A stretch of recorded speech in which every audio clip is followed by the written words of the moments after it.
ವೀಕ್ಷಕರೇ, ಏನು ಈಗ ರಾಜ್ಯದಲ್ಲಿ ಮುಖ್ಯಮಂತ್ರಿ ಸ್ಥಾನಕ್ಕೆ ಡಿ.ಕೆ. ಶಿವಕುಮಾರ್ ಅವರು ಕೂರುವಂತ ಸಂದರ್ಭದಲ್ಲಿ ಈಗ ಡಿ.ಸಿ.ಎಂ ಹುದ್ದೆಗೆ ಅಂದ್ರೆ ಉಪಮುಖ್ಯಮಂತ್ರಿ ಸ್ಥಾನಕ್ಕೆ ಏನು ಪೈಪೋಟಿ ನಡೀತಾ ಇರ್ತಕ್ಕಂಥದ್ದು. ಎಲ್ಲ ಜಾತಿ ಜನಾಂಗದ ನಾಯಕರುಗಳು ಮತ್ತು ಸಮುದಾಯದವರು ಎಲ್ಲ ಕೂಡ ಎದ್ದು ನಿಂತು ನಮ್ಮ ಸಮುದಾಯದ ನಾಯಕರಿಗೆ ಕೊಡಿ, ನಮ್ಮ ಸಮುದಾಯದ ನಾಯಕರಿಗೆ ಕೊಡಿ ಅಂತೇಳಿ ಕೇಳುವಂತ ಒಂದು ಮಾತು ಇದೀಗ ಬರ್ತಾ ಇರ್ತಕ್ಕಂಥದ್ದು. ಅದ್ರ ಬಗ್ಗೆ ಮಾತನಾಡೋದಕ್ಕೆ ನನ್ನ ಜೊತೆಗೆ ಮಾಜಿ ವಿರೋಧ ಪಕ್ಷದ ನಾಯಕರಾಗಿರ್ತಕ್ಕಂಥ ಆರ್.ಎಲ್. ಶಿವಪ್ರಕಾಶ್ ಅವರು ಇದ್ದಾರೆ. ಅವ್ರನ್ನ ಮಾತನಾಡಿಸುವಂತ ಕೆಲಸವನ್ನ ಮಾಡ್ತೀನಿ. ಸರ್, ಈಗೇನು ಬಂಜಾರ ಸಮುದಾಯದಲ್ಲಿ ಉಪಮುಖ್ಯಮಂತ್ರಿ ಸ್ಥಾನಕ್ಕೆ ರುದ್ರಪ್ಪ ಲಮಾಣಿ ಅವರಿಗೆ ಕೊಡಬೇಕು ಅಂತೇಳಿ ಬಂಜಾರ ಸಮುದಾಯದ ಎಲ್ಲರೂ ಕೇಳ್ತಾ ಇದ್ದಾರೆ. ಇದ್ರ ಬಗ್ಗೆ ನೀವೇನ್ ಹೇಳ್ತೀರಾ ಸರ್? ರುದ್ರಪ್ಪ ಲಮಾಣಿ ಬಂಜಾರ ಸಮುದಾಯ ಅಂತ ಯಾರು ಹೇಳಿದವರು? ಅವರಿಗೆ ಸಮುದಾಯಕ್ಕೆ ಏನಾರ ಒಂದ್ ಒಳ್ಳೆ ಅನುಕೂಲ ಮಾಡಿದ್ರೆ ಒಬ್ಬ ನಾಯಕನಾದನು ಸಮಾಜ ಪರವಾಗಿ ನಿಂತಿರ್ಬೇಕು. ಒಳ ಮೀಸಲಾತಿ ಜಾರಿಗೆ ಮಾಡಿದಾಗ ಅದ್ರ ವಿರುದ್ಧ ಒಂದೇ ಒಂದು ಧ್ವನಿ ಎತ್ತಿಲ್ಲ. ಇದೇ ರುದ್ರಪ್ಪ ಲಮಾಣಿ. ಡಿ.ಕೆ. ಶಿವಕುಮಾರ್ ವಿರುದ್ಧ ಮೊನ್ನೆ ಸುವರ್ಣಕೊಪ್ಪದಲ್ಲಿ ಕಪ್ಪು ಬಾವುಟ ಪ್ರದರ್ಶನ ಮಾಡಿದ್ವಿ. ಅದರಲ್ಲಿ ವಿದ್ಯಾರ್ಥಿಗಳಿದ್ರು. IAS ಕೋಚಿಂಗ್ ಮುಗಿಸ್ಕೊಂಡು IAS ಎಕ್ಸಾಮ್ ಬರೆಯಕ್ಕೆ ಪ್ರಿಪೇರ್ ಆಗ್ತಿರೋ ಹುಡುಗನ ಮೇಲೆ ಕೂಡ FIR ಮಾಡ್ಸಾರ. ಇದೇ ರುದ್ರಪ್ಪ ಲಮಾಣಿ. ಆತ ಹುಡುಗ ಬಡಪಾಯಿ, ನಮ್ಮ ಸಮುದಾಯ ಅಂತಾನೆ, ಈ ಸಮುದಾಯ ಲೀಡರ್ ಅಂತಾರಲ್ಲ, ಆ ಹುಡುಗನ ಮೇಲೆ FIR ಮಾಡ್ಸಿದ್ರು. ಯಾವಾಗ್ಲೂ ಸಮುದಾಯ ಲೀಡ್ರು ಸಮುದಾಯ ಪರವಾಗಿ ನಿಂತಿರ್ಬೇಕು. ಅದೇ ಅವರು FIR ಆದಾಗ ಅವ್ರ ವಿರುದ್ಧ ಯಾರು ನಿಲ್ಲಿಲ್ಲ. P. ರಾಜೀವ್ರವರು ಹೈಕೋರ್ಟ್ನ ಸ್ಟೇ ತಂದ್ರು. ಯಾಕಂದ್ರೆ ಅದ್ರಾಗೆ 4-5 ಜನ ಡಿಗ್ರಿ ಆದವರು, ಅವ್ರ ಆಕಾಂಕ್ಷಿಗಳಿದ್ದವ್ರು, ನಾವು ಗೌರ್ಮೆಂಟ್ ಜಾಬ್ ತಗೊಬೇಕು ಅಂತ. ಈ ರುದ್ರಪ್ಪ ಲಮಾಣಿ ಇಂಥ ಸಮುದಾಯ ಹುಡುಗರಿಗೆ ಅನ್ಯಾಯ ಮಾಡ್ತಾ ಈತ ಹೇಗ್ ನಮ್ಮ ಸಮುದಾಯ ಹಾಕನೆ? ನಮ್ ಪ್ರಶ್ನೆ. ಆ ಉದ್ದೇಶದಿಂದ ಹೇಳ್ತಾ ಇದ್ದೇನೆ. ರುದ್ರಪ್ಪ ಲಮಾಣಿ ಯಾವುದೇ ಕಾರಣಕ್ಕೂ ನಮ್ಮ ಸಮುದಾಯನ ವ್ಯಕ್ತಿನೇ ಅಲ್ಲ.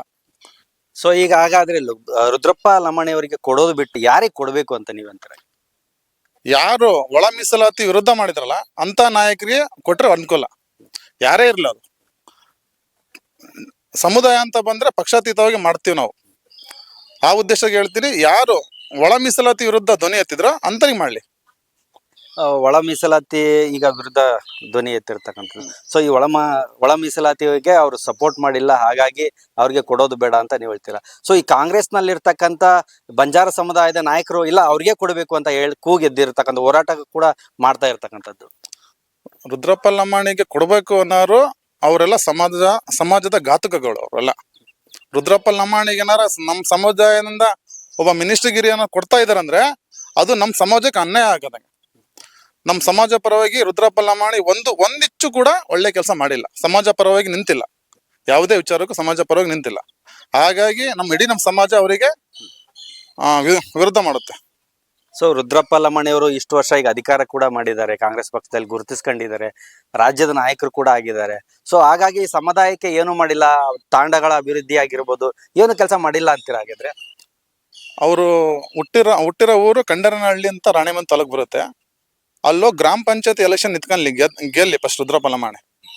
MLA ಅವೆಲ್ಲ ಏನಾಕತ್ತೆ, MLA MP ಗಳು ಜನ ಪಕ್ಷ ನೋಡಿ ಓಟ್ ಹಾಕ್ತಾರೆ. ರುದ್ರಪ್ಪ ಲಮಾಣಿ ಹುಟ್ಟು ಊರಲ್ಲಿ ಒಬ್ಬ ಗ್ರಾಮ ಪಂಚಾಯತಿ ಸದಸ್ಯನಾಗಕ್ಕೂ ಯೋಗ್ಯತೆ ಅಲ್ಲ ಆತ, ಅಂತ ವ್ಯಕ್ತಿ. ಅದೇ ಊರಲ್ಲಿ ಒಬ್ಬ ಆಯಾ ಸಮುದಾಯದ ಎಷ್ಟೋ ನೂರಾರು ಎಕರೆಗಳನ್ನ ಆತ ಅಕ್ವೈರ್ ಮಾಡ್ಕೊಂಡಾನೆ. ಈತ ಹೇಗೆ ಸಮುದಾಯ ಲೀಡರ್ ಹಾಕಾನೆ? ನಮ್ ಪ್ರಶ್ನೆ. ಈಗ ಹಾಗಾದ್ರೆ ನೀವು ಯಾವ್ದಾದ್ರು ಒಂದು ಹೆಸರು ತಗೊಳ್ಳೋದಾದ್ರೆ, ಈಗ ಬಂಜಾರ ಸಮುದಾಯದಿಂದ ರುದ್ರಪ್ಪ ಲಮಾಣಿ ಅವ್ರನ್ನ ಬಿಟ್ಟು ಬೇರೆ ಯಾರ್ದಾದ್ರೂ ಒಂದು ಹೆಸರು ಹೇಳ್ತೀನಿ ಇಂಥವ್ರಿಗೆ ಕೊಡ್ಬೋದು ಅನ್ನೋದಾದ್ರೆ ನೀವು ಯಾರ ಹೆಸರು ಹೇಳ್ಬೋದು? ಅಂತಾರು ಯಾರು ಕಾಣ್ಲಿಲ್ಲ. ಯಾಕಂದ್ರೆ ನಮ್ ದೊಡ್ಡ ಅನ್ಯಾಯ ಆಗಿದೆ ಒಳ ಮೀಸಲಾತಿ ಒಳಗೆ. ಇಡೀ ಸಮುದಾಯದೊಳಗೆ ಕಾಂಗ್ರೆಸ್ ಒಬ್ಬ ಕಾಂಗ್ರೆಸ್ ನಲ್ಲಿರುವ ಬಂಜಾರ ಸಮುದಾಯ ಲೀಡರ್ ಕೂಡ ಒಬ್ಬ ಧ್ವನಿ ಎತ್ತಲಿಲ್ಲ. ಹಾಗಾಗಿ ಅಂತ ವ್ಯಕ್ತಿಗಳು ಯಾರು ಇಲ್ಲ ಅಂತ ನನ್ನ ಅನಿಸಿಕೆ.